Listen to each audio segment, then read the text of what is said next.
Hey, everybody. It is November 6th, 2025, and thank you for attending this very important Voice of Disruption episode of Frank About Health. It is my pleasure to introduce Dr. Tom Ingegno, correct? Yes, perfect. Perfetto. Well, yeah. Okay.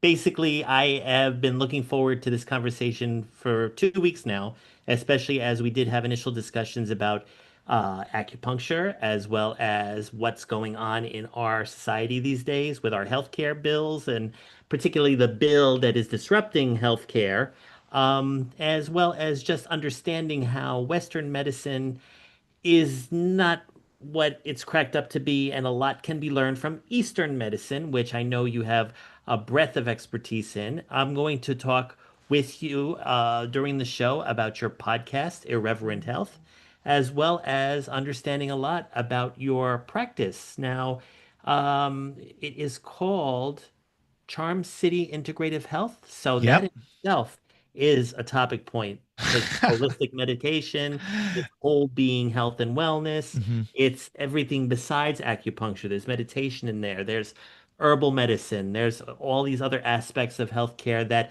I think we all need to learn how to adopt, especially when we can't afford our medicines anymore in 2026. So, as you can already see from the first 2 or 3 minutes of this conversation, this may be a heated conversation, but in a positive way. However, I should issue my disclaimers. When both myself and Tom get into conversation, we may accidentally say some non-appropriate words, but we are keeping them at a bare minimum. So, our engineer behind the scenes will do her best to make sure that they are at least discreet to the listener that's out there, especially if they're under 18. But more importantly, they are not the views of talkradio.nyc or of Frank About Health. It is just two advocates for healthcare that are very frustrated in all of the disruption that is going on, but at least we both are doing something about it. So, that all being said, we're going to talk exactly with Tom throughout the hour about what he's doing, and he's doing it in multiple ways. Therefore, for all you listeners on Facebook, LinkedIn, or YouTube, if you have any live questions, please put them into your chat box. Our engineer will read them out and we will answer them right here for you. Then I can just honestly say, Tom, welcome to Frank About Health. I really appreciate it. Frank, thank you for the the huge disclaimer. Yes. It's not too often. I moved to Baltimore almost 20 years ago, and I'm originally from Long Island. So when I get into a room with other New Yorkers, it can get a little rowdy. Yeah. So thank you for that. And certainly when we're talking about something that clearly has such a big effect on people like their health, we should be passionate about it, we should be concerned about it, we should be talking about it, and it's sometimes screaming about it. Mm-hmm. Exactly. And when we were talking originally, we were introduced by several mutual friends of ours. I mean, hmm you mentioned Siobhan Laurice, we yeah Anshar Seraphim, and I think even there was another person. Actually, no, it's another person that you introduced me to. yeah yeah yeah Either way, what I can honestly say is that what I liked about our initial conversation is that you could see not only how frustrated I was in dealing with caregiving issues surrounding my father, but also in how I've been trying to make real change in a platform where a lot of miscommunication continues to get through.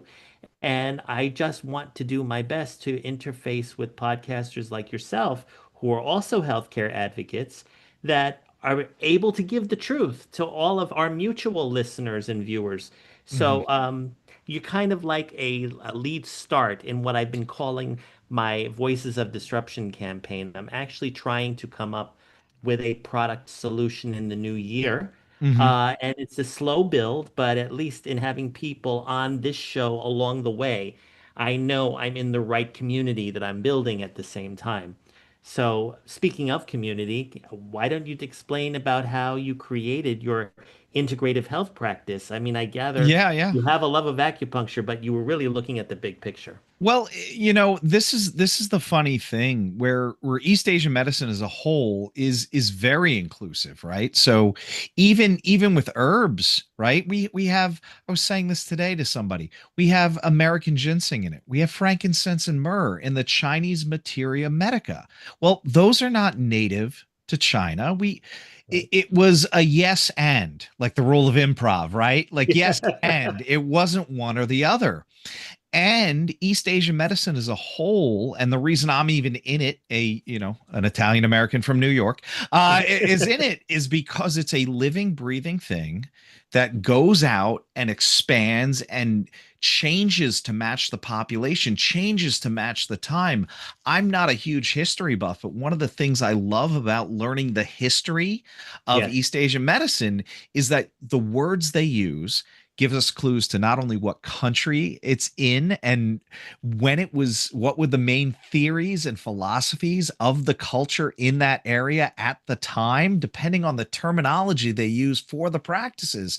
And that's a beautiful thing. And it's changing and evolving in modern times and as it spreads globally, right? Yes. So Charm City Integrative Health has really been my yes and it was what looks kind of like acupuncture. What does acupuncture do on this fundamental level? And I'd say reduces inflammation, improves Yes. circulation, regulates the immune system. Well, what can I do? What services are out there that do that without me having to do the work? I was trying to be lazy there. Who can I pay to press a button and make somebody feel better? And we came up with a pretty big list. Now, I was limited by space and budget because I probably would have had another 50 toys. But the services that we picked were truly evidence-based. That means that they had a history of being used. Patients Mhm. wanted them. We weren't trying to chase fads. Some of them were kind of fad when we started. Yes. Um, but they also had clinical research behind them, right? So where the patient experience, the practitioner experience, and the research all meets is what we call truly evidence-based medicine.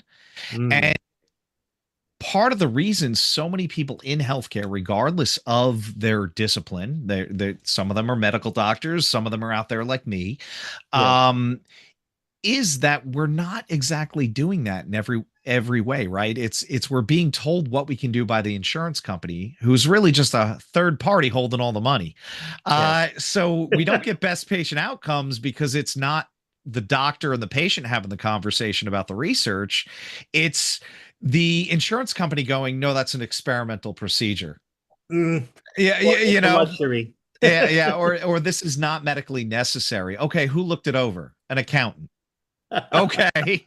Yeah, so Charm City Integrative Health was a way to lean deeper into that, out there. What can we do that may not be part of the main system, but is Right. still not completely out of Americans specifically, and I should, if this goes international, I should say people from the States, Yes. their purview, because if they don't know it, or they don't see it on TV or they're not familiar with it, there's always a learning curve. When I started doing acupuncture, oh my God, 25 years ago now, um, there was a lot of education. What the hell are you going to do? You're going to put needles in me and I'm going to feel better? Like that didn't make sense. And when I had graduated, the statistics were 1 out of 10 Americans have had acupuncture.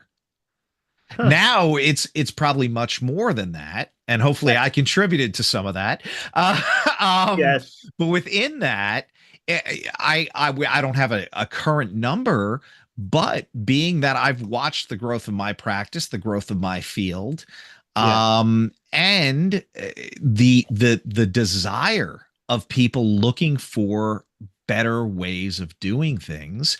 I think this is really a testament to not only traditional therapies, right? We want to separate the crazy and the woo-woo from the actual clinical, Right. but I also think, and this is what I love about looking back, saying I'm not a history buff, but looking back at some of these health practices, we can look at them with fresh eyes. We can look at them through the lens of science and say, You know what? They might have described it in a way that we would never use, but there's a lot of traditional practices that have good clinical value.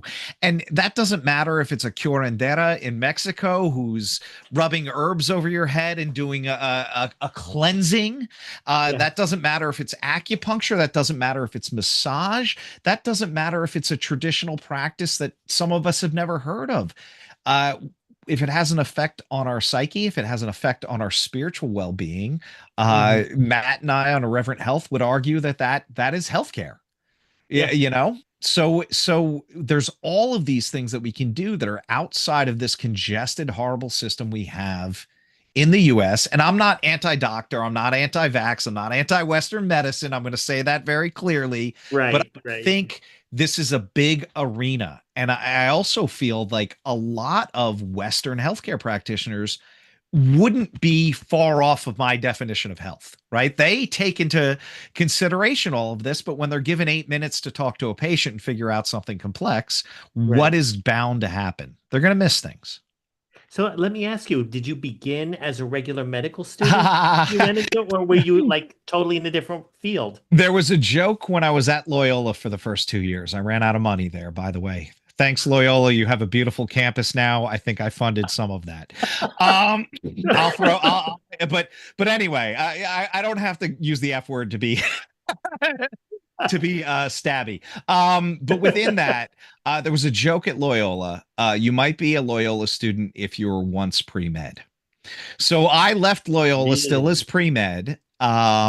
And you know, I mean, you had a bunch of very privileged kids at Loyola who were Yeah. all told you're smart, you're going to be a doctor, a lawyer, or a banker, you know, something like that, right? Yeah.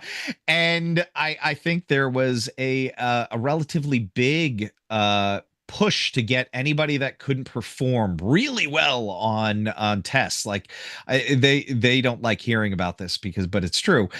Your sophomore year, they called you in. They said, "Okay, who has a 4.0?" All the pre-med students, they go, "You guys can apply to vet school." You got a If you had three. like 3.9, you couldn't apply to med school? They no, you couldn't apply to veterinary school. They kind of broke it down. Like once they got Oh, to 3.5, they're like, I don't know, you want to be a chiropractor or something? They touted such a high rate of acceptance into medical school yeah. that they would not let you apply. Like they discouraged it. They can't stop you from doing it. And it doesn't Right. mean if you had a 3.75 and everything else was amazing that you wouldn't get in. It's Right. just they didn't want to screw up their numbers. So I ran out of money. I ended up going home. I was at NYIT, which stands for next New year York I'm Institute of transferring. Technology. Well, oh, I'm sorry, say it Next again. year I'm transferring. I saw carved on a desk. But it was associated with NICOM, New York College of Osteopathic Medicine. And the idea was you're just going to be a DO. Doesn't matter. No one knows the difference. And Wow. I got a postcard in the mail, Frank, from Yeah. an acupuncture school for an open house. Nice. And I went, what am I doing at this school? And immediately transferred. What, yeah, this is so funny. And now we're about to take our first break. I have a similar story to relate to. I Mm-hmm, think we'll start the next segment with that. But you know what I'm taking away from your experience with Loyola and then the mm-hmm, postcard you received, that a lot of people who say they want to be a doctor, mm-hmm. a lot of them end up transferring to become a lawyer, an engineer, a business person, Anyway, yeah, whatever. But the ones that don't plan on it end up defaulting and in that direction somehow. I don't know if it's because of their own personal ailments or if they become caregivers or if maybe when we were all under COVID, a yeah. lot of people wanted to apply to nursing school or because of the essential workers. I think that life itself really determines one's fate if they enter the healthcare. There was definitely a lot of serendipity. That story could be an hour long episode in itself. That I gave you the two highlights there. Yes, that would be called the real Grey's Anatomy. No, I'm Yeah. kidding. All right. That being said, everyone, please stay tuned right here as we are talking about uh, integrative medicine as a form of disruption. And when we come back, I'll share a little bit about my story in healthcare, but importantly, we're going to learn about your podcast, Irreverent Health. All right, everybody, please stay tuned. We'll be back in a few. Are you a conscious co creator? Are you on a quest to raise your vibration and your consciousness? I'm Sam Leibowitz, your conscious consultant, and on my show, The Conscious Consultant Hour Awakening Humanity, we will touch upon all these topics and more. Listen live at our new time on Thursdays at 12 noon Eastern Time. That's The Conscious Consultant Hour Awakening Humanity, Thursdays 12 noon on talkradio.nyc. Are you a high-achieving, growth-oriented leader? Are you interested in developing your authentic leadership while creating a healthy, inclusive workplace? Hi, I'm Dr. Mira Broncu, host of The Hard Skills on talkradio.nyc at 5 p.m. Eastern on Tuesdays, where we discuss how leaders develop the hard skills needed to make a greater impact. We interview experts, have live coaching, and tackle these challenges. Listen to The Hard Skills on Tuesday at 5 p.m. Eastern on talkradio.nyc. You're listening to Talk Radio NYC. Uplift, educate, empower.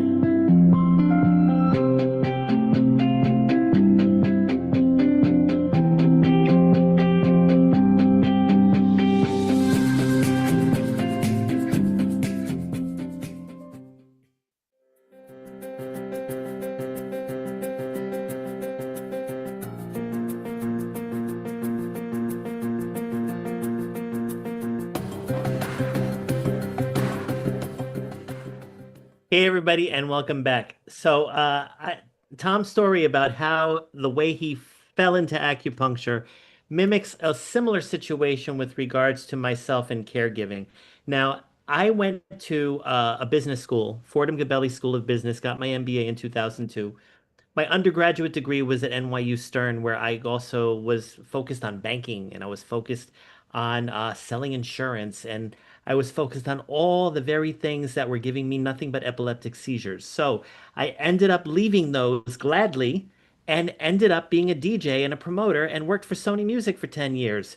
But music industry does involve, if you're dealing with the right people, I might add, does involve some form of building your baby's brain, of neurology, of feeling the sensory motor skills working effectively based on a ballad you're hearing or a rock song or whatever it is. I always knew deep down inside that I had the love of psychology. That being said, when I left Sony Music, I ended up going back for my master's in neuropsychology and did my work with NYU Langone to do my thesis on the relationship between epilepsy and depression. So, all of a sudden, the marketing genius in me, well, it was provoked to create a business that I call Medcash. Now, unfortunately, at that time, Medcash could not sustain itself because my seizures were coming fast and furious, and not to mention, we didn't have certain technologies that we do today, that we do have today. And the biggest thing of it all was that there was an opportunity to try to determine if cannabis could be funded, and not all states had legal cannabis. So it was the birth of something that remains dormant to this day. However, I then met Sam Leibowitz, joined talkradio.nyc, and launched Frank About Epilepsy, rebranded as Frank About Health. And when I came back during COVID, all of a sudden I've evolved into becoming a healthcare advocate and caregiver for my father. So that is the organized structural timeline of how I fell into it. But I think just like when you had approached other topics at Loyola, or even as I was approaching other industries, there was an intrinsic motivation to get involved in that kind of work because it did something for my mental health, maybe? Yeah. For me, Loyola required philosophy, right? So here I am in a Chinese philosophy class, and we were talking about Taoism and Buddhism and Confucianism, and Taoism made a lot of sense to me. It's all about balance, and that's like core principles that acupuncture and East Asian medicine are built off of. And then I took a Tai Chi class. It wasn't part of the Loyola training. It was like one of these things you could do as a club thing after school. And Right. it made so much sense. And even one of my favorite teachers was a GI surgeon. He was teaching me vertebrate morphology. That's everything from starfish to human beings, everything in between. And he said something like, I spend 8 hours to prepare a 45-minute class for you guys. And it was the roughest class I've ever taken. I have a doctorate. This was the roughest class I've ever taken. And the man met with me. He didn't have office hours because he was adjunct. He shows up on a Sunday. We're hanging out. He just came from a yoga class. The guy, brilliant, and ADHD is all hell. We sat there, talked for 3 hours. He was an amazing man. I don't know if he's still around anymore. And he said to me, he was just telling me stories. And he goes, when I first got to surgical rounds and they put the human heart in my hand, I passed out. I believe that was the moment where I'm like, yeah, this is not for me. I believe that's where I was like, there's got to be something else I can do in healthcare that doesn't involve the inside of people being outside. That was a key moment for me. And looking around and finding different things, I was even realizing that I was trying to go pre-med because I was leaning towards this and thought I needed an MD to be an acupuncturist, which in some countries you need, but certainly not here. Right. And it was like, it was this, like, I think I used the word serendipity before the break. It was, I couldn't have done anything else. This is where the flow was taking me. And, when I finally picked up my feet and went with the current, this has been a pretty amazing ride. So when did Integrative Health, your podcast, come into play? Is it during- so Irreverent Health came in as a byproduct of COVID, right? Here I am, a middle-aged man. My wife makes sourdough to this day. And I started a podcast, which I think were the options during COVID, right? Right. But Matt and I met at a business group. Of all things, right? A guy named Joe McClinsky is a brilliant man. And I'll say he collects people that he's fond of, right? And he puts you all in a room. So Matt and I started in this group together, and within 10 minutes, and we're with these big CEOs and everything, both of us look at each other. I'm like, I'm not supposed to be in this room, man. And he goes, I don't think I am either. But as time was marching on, Matt and I kind of hit it off, and we'd be having these weird conversations in the back of the room. This is kind of when before, I will say, biohacking got its kind of like tech bro kind of, can I say douchey? Is that too hard?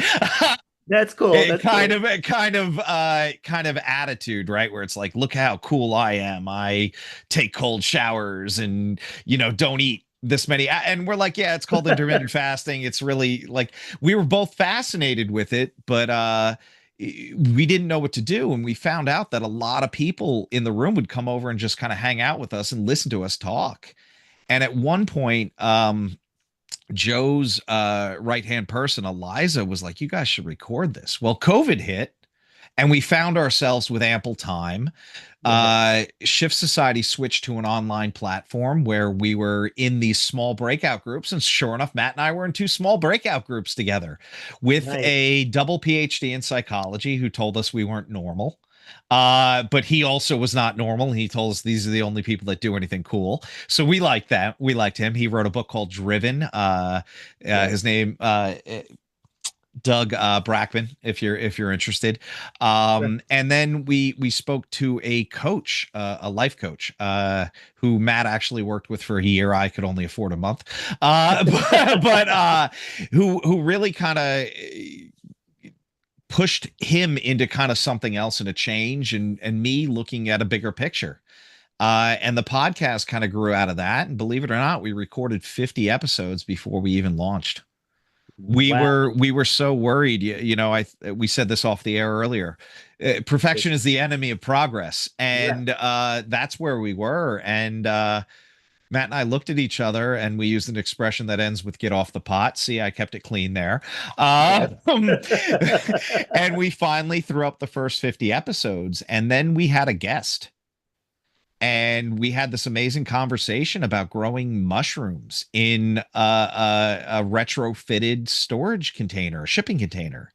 And this whole business model, which is like completely environmentally friendly, they plop these down on farms, and Matt and I were like, wow, that felt different, right? And then from then on, we've recorded 200 episodes now. We've had guests for the majority of them, Right. and we just want to explore how health looks. How far out there is health? I mean, look, we had remote viewers on, we've had Yes. psychics on, and Yes. where does that all land? And we've made so many cool connections. Even you've probably seen this, the study on mice for Mhm. uh psilocybin increasing their lifespan by 30%. Yes. I on a previous guest posted an article about it. I go, oh my God, I read that article. It was so amazing. And the lead clinician on that article goes, thank you for supporting my work. And immediately I'm like, Louise, you wrote this? Can you come on our show? Right. So with these connections, right? These amazing Yes. conversations that I'm Absolutely. blessed to have. Matt and I went from doing it once a week. We now have 3 slots a week, and we're filming this in early November. We're booked into January. We That is have amazing. 1 slot left before January. So at the same time, were you anticipating that it was going to have any kind of revenue impact for your practice at Well, it still hasn't had or much of a revenue practice. It's still we're working on that. We want to do it ethically. We want to do it the right way. We want to right, provide value to the listeners, and we don't want to. One of the things we're not doing is chasing trends, right? We want to do things because we're genuinely interested in them, and we love what we're talking about. We want to be passionately curious about, or reverently curious, I believe is the quote on our website, but about all these topics and how can we add value to people's lives. Now, people are listening. They're not all local to Baltimore, unfortunately, right. but it's all part of a universe. I've written books, all these things come together and really fill out. I really feel like I'm designing my life now, pushing 50, and now I'm finally understanding that, like, oh, I get to take the wheel, you Yes, know. yes. And that's how you came up with the name of Irreverent Health, because you are being passionate and irreverent about what you're talking about. Yeah, In no, healthcare. no, there's nothing really off the table. We've had a couple of guests that I would fundamentally disagree with. Yes. But we're looking under every rock. We're looking up at the stars. How could that not be fun? Awesome. It's funny. I thought by me being frank, my name, Yeah. open about health, I was coming up with the truth about what was a dark secret. The truth of the matter is everyone was kind of not lost. What's the misguided, Yeah. right? And Yeah. so what I picked up from your story right now is that when you're building this community by default, you feel more momentum and more passion and more power towards what Oh, you're talking about. absolutely. So it's just Absolutely. telling me the secret sauce here is that when being in the healthcare industry Mhm. or advocating healthcare, the main focus all the time is building your tribe, building community. And Mhm. that is why the magic of COVID creating Zoom technology is the only way to live and learn and work. It was by default the only way that it could finally happen at faster speed, you know? We had a horrible thing Yes. fundamentally shift how we do things, and in a lot of ways it's better. Yeah. It's also pivoted to where we need to be. Yeah. We're about to take our second break. I could literally, like our executive producer Sam Leibowitz would always say on his show, I could talk to you for hours. I literally can, but that being said, let's go into the third break right after the next few minutes. So we'll stay tuned and we'll see you in a bit. Misalignment within your sales team or with the client stalls deals and creates unnecessary friction for you and the client, resulting in up to 37% lower win rate.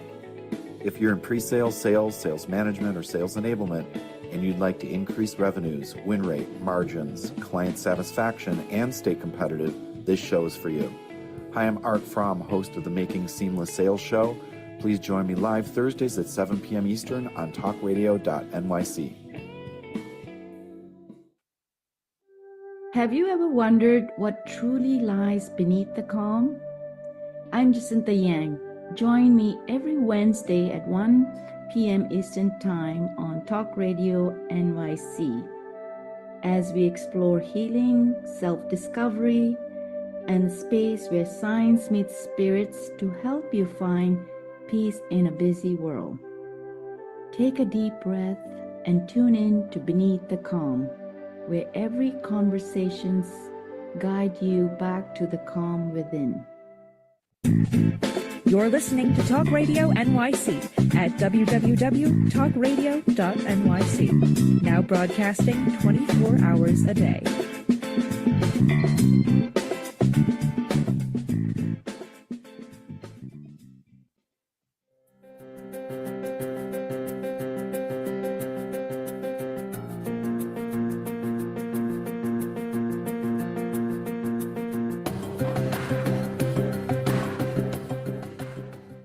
Hey, everybody, and welcome back. So even though I haven't seen any questions from our audience yet, I've come up with a few.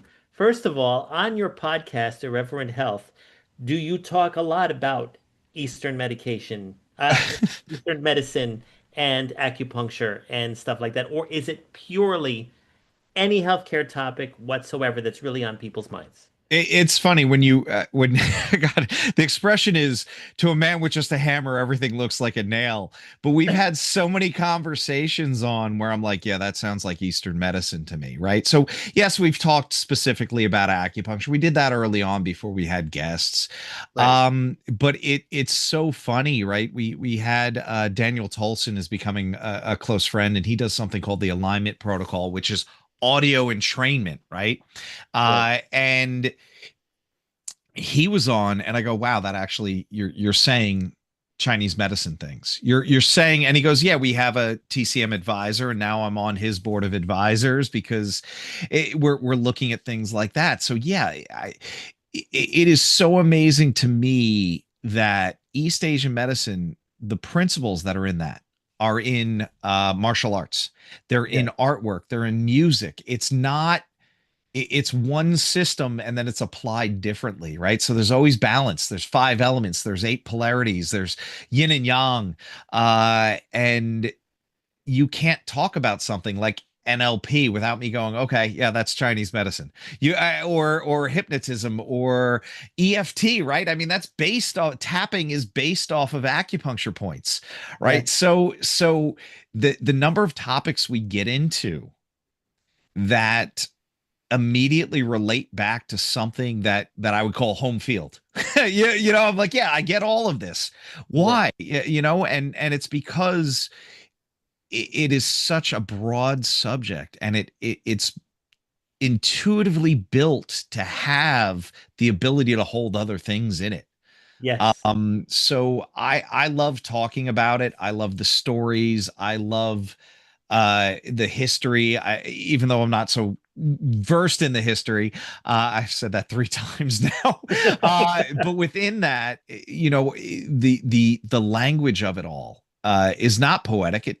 It literally tells the story of how things became to be, and we get to muse about that. We get to share it. We get to put our own mark on it. And I'm going to say that once again, as a middle-aged, straight, white Italian American, the expression out of China is, when drinking water, remember the source. So I always have to look back and make sure that I'm doing this the right way for people who came before me.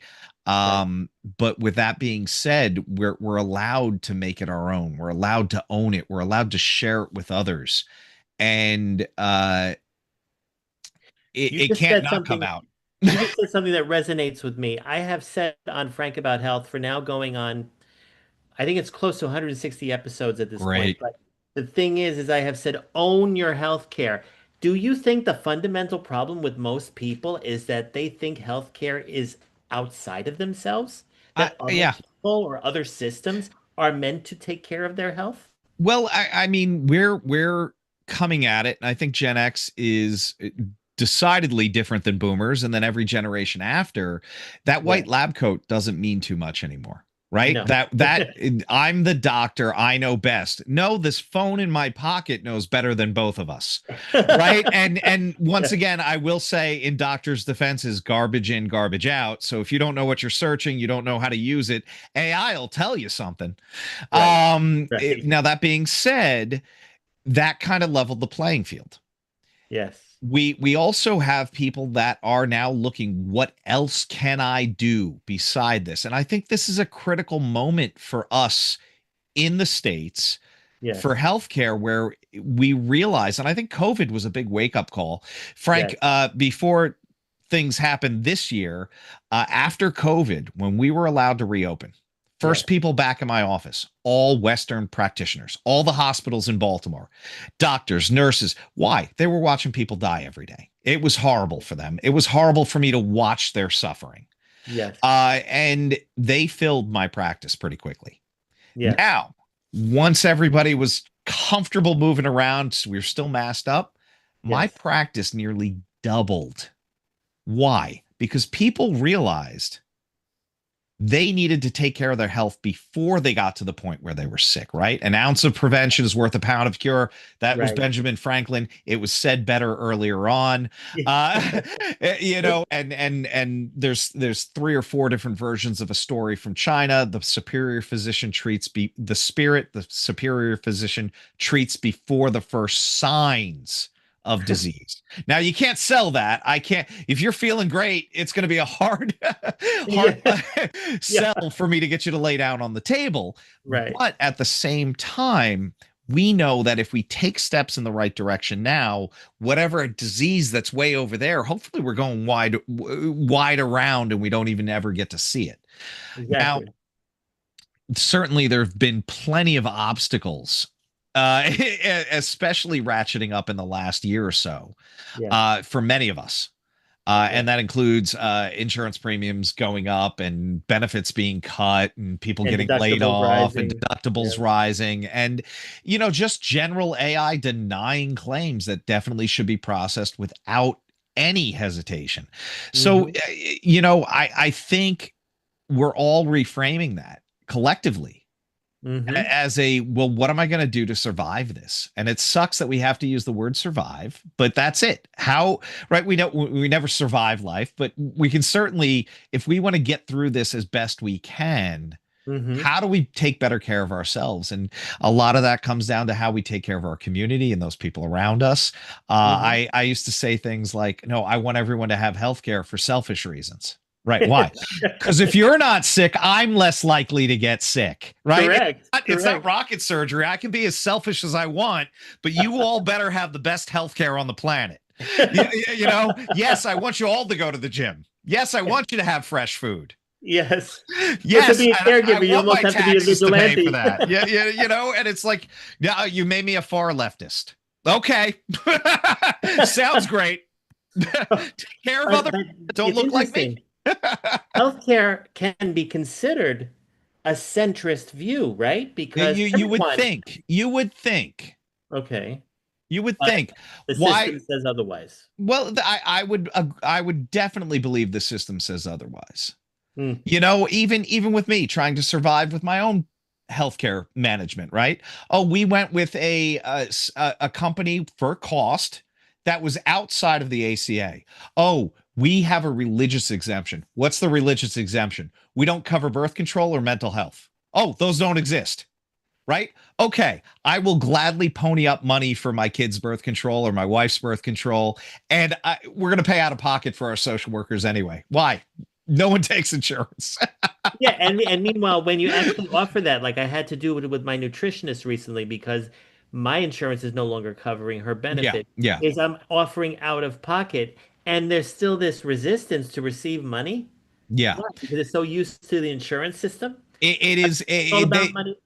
It's so in that case, it's very weird. And we offered to pay cash for something and we were denied. We're like, yeah, no, we'll pay for it out of pocket. Denied for paying cash? Well, it was one specific thing, and I don't want to get into family members' personal stuff there without their permission.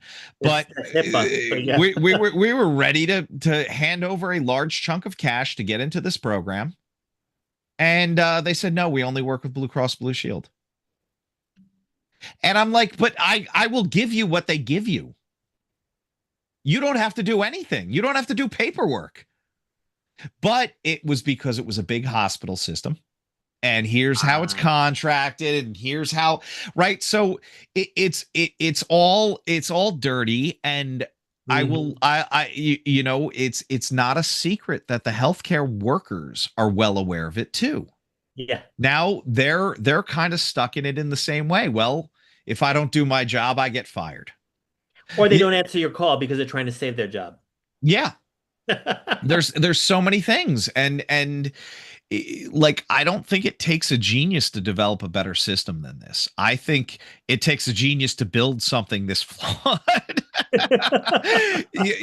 Where like it's intentional. I know I hired a biller because I could no longer sit on hold for 2 hours waiting to get information about a bill, only to be told something that blatantly didn't make any sense. Right. And the breaking point was me screaming at some poor woman because she told me contradictory information in the same sentence, and her response was, I'm just reading off the screen. What she can say and what she can't say, and then she sent. Well, she read what was on the screen, and it said acupuncture benefits are covered at this level for this. The next sentence was acupuncture benefits are not covered on this plan. And I said, do you understand that you're telling me both they have benefits and they don't have benefits? It was like Schrodinger's patient. It's like, are they alive? Are they so how after 2 hours of me being on hold do I not lose it on this poor woman? Yeah. I had at the time a social worker renting from me who came out to the front desk to ask me if I was okay. Incredible. Because I unloaded on her. Wow. I immediately hung up and I called my current biller. I've been with her for since 2011 now. Right. And said, I can't do this anymore or I'm going to burn down a building. Oh. I thought you meant to say burnout, but now I know what you mean. No. I was going to burn out too. Yeah. And she goes, yeah, that's not the first time we've heard this. And she specializes in acupuncture billing. I'm supposed to be calm and cool. Well, let me ask you, for 2026, is it most common that acupuncture will not be a covered benefit? So it's mixed, and this is really state by state. Okay. Unfortunately, and this is state level stuff. New York. So when I moved from New York to Maryland, my biller said, congratulations, you moved from one of the worst states to deal with to one of the second worst states to deal with. And I said, that can't be possible. What about states that don't cover acupuncture? She goes, at least you know where you stand there. Right? Like, at least you're doing a cash practice, right? Right. But with this, I've seen in the last few months, and we didn't talk about my paisano, but within that, there seems to be some weird stuff happening where they're delaying longer than they ever had, and it's to the point where it's impacting my personal practice, where we're getting things that shouldn't be denied for stupid reasons. We're watching our aging. So our 0 to 30 is normally our biggest number. We want that. They have 30 days to respond. Well, now our 30 to 60 is getting close to that 0 to 30. And our 60 to 90 is getting about half of that. So now I have bills that I was owed months. I got to pay my people. I have to pay my rent. I have to pay my expenses. Yes. And it doesn't hurt the insurance company. They're fine. They're holding on to the money. They're just not releasing it. They're not releasing it, or they're using really weak denial reasons, which are like, hey, we got 2 codes for low back pain. The one you've been using for 10 years since the last time we did this, we're not using that anymore. So now you got to resubmit with another low back pain code. Okay, cool. Oh, now we have another 30 days before we have to pay you. So would it be safe to say they're doing this because of the changes that have happened with the big, beautiful bill? I believe it's all intentional. Now, whether it's tied to the big beautiful bill or whether it's just we're seeing the what I hope is not too painful for people. I know a lot of people suffer with this, but the eventual greed consuming itself. I hope that happens sooner rather than later, so less people have to suffer. Yeah. But this is you can't increase somebody's premium by 300% and expect them to have insurance, right? You Yeah, can't, and the worst part is increase the premium and still take away the benefit. So you yeah. What throw you're money you're away. you're paying for nothing, right? And Yeah. I'm seeing people talk about, look, just put it in savings. Well, that's fine unless you have a catastrophic event or you have some long-term chronic illness, right? You're rolling dice there too. It's Mhm. not it's not a good decision either way. So people that have the ways and means that can put money away every month and they drop insurance, yeah, they're risking some stuff because you don't know if that lump's going to come back and mean something else. You Right. don't know if that guy's going to jump the curb and hit you. It's a very scary place to be. And I wanted a message of hope here. No, no, no. You actually you actually brought us back to earth. We have to take our final break, but Mhm, I want to definitely spend the remaining time we have together wrapping up all these talking points that I've mhm. learned, probably add some additional questions that I've had along the way, but also promote the future for both of us, essentially. Yes, you got it. Because at this point, like we've been saying throughout the last 45 minutes, with the way the country has mismanaged our healthcare system and an ongoing government shutdown, all of us have to take charge in Mhm. whatever, with limited resources or no resources, or whatever else we need to apply towards. We all have to take charge going forward. All right, everybody, we're going to break. We'll see you in a few. On Frank About Health, we're not just talking healthcare. We're managing disruption and innovation.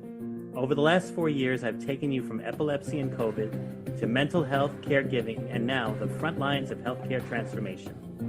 Stay tuned for a healthier future as we bring on the innovators, professionals, storytellers, and advocates who show you how to own your healthcare every Thursday at 5 p.m. Eastern Time on talkradio.nyc.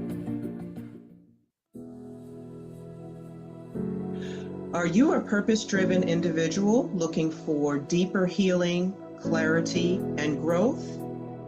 Welcome to the Expansion Room, a transformative space for purpose-driven individuals. I'm Siobhan Larice, host, licensed therapist, and coach. Join me every Wednesday at 5 p.m. Eastern Time on talkradio.nyc. You're listening to Talk Radio NYC at www.talkradio.nyc, now broadcasting 24 hours a day.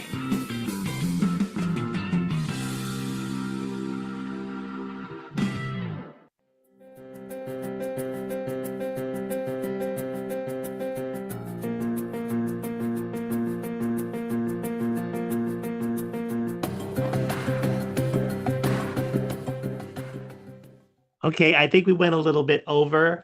So I'm just going to read to you off the cuff everything I was going to say so I can get it out there. Do it. Whether Let's it's fire hose it. yeah, exactly. But at the same time, they're comments as well as some questions. But if they're answered or not, that's fine. It's just an excuse to have you come back because Oh, well, thank you. I'd definitely, love to. I would definitely want you back here. That being said, one of the things I was going to ask you is what episodes of Irreverent Health best reflect the future of healthcare? Just name one or two. Okay, so I would say our Louise Hecker, where psychedelics and longevity collide. We talk a lot about AI, so I have a hard time pulling one out there, but I do think AI is going to revolutionize healthcare. Absolutely. And then look, we got some that haven't come out yet that are on human consciousness. And I am super excited. We have some people from the Institute of Noetic Science. It's really out there. It used to get lumped into parapsychology, but the president of that organization just did a lecture at Harvard Medical School. So Mm. I think those are the things that are coming out, what it really means to be human and how to best address us in an N=1 kind of environment where it's really customized to us. Awesome. Now, the whole being model, mental, emotional, physical, and digital, which you did touch upon. Ah, digital. Yeah. I mean, the thing is that I've been trying to talk about um we called it integrative medicine, but I think it's beyond that from everything we've been speaking about.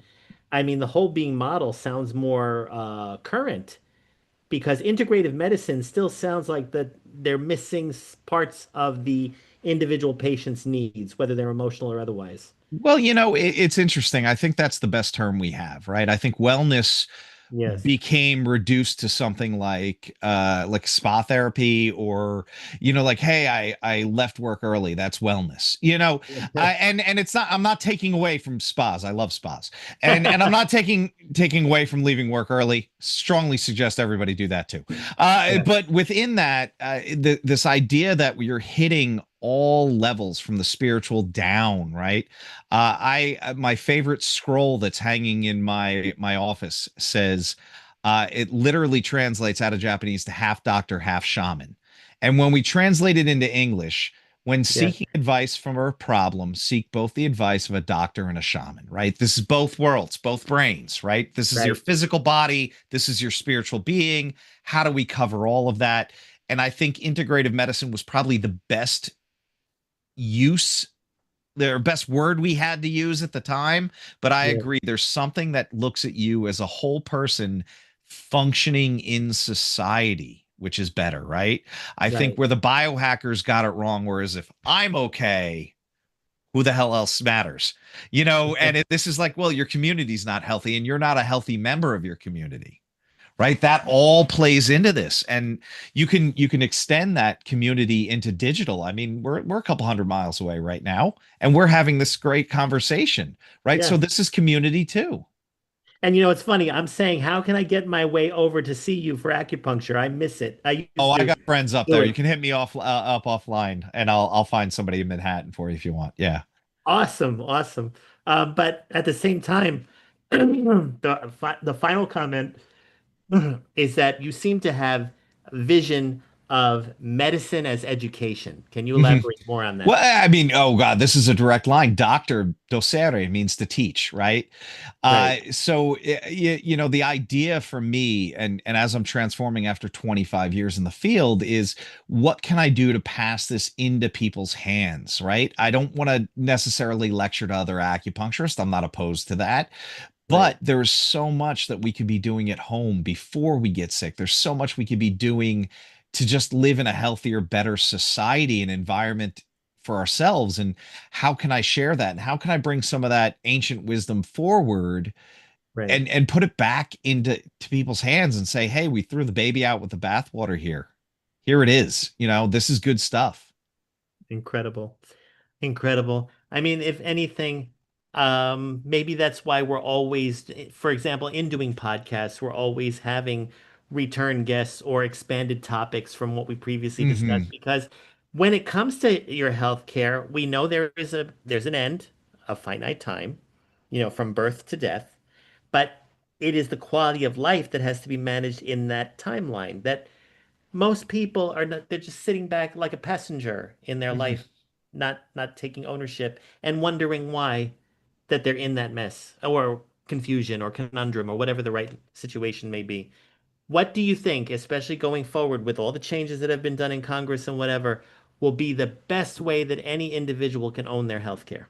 Besides I financially. I think this is where you get educated on stuff, right? I hate the term I did my own research, Ugh, because unless you can show me peer-reviewed studies and what they mean, because reading them is a pain in the ass. I do it quite often. It's a pain in the ass.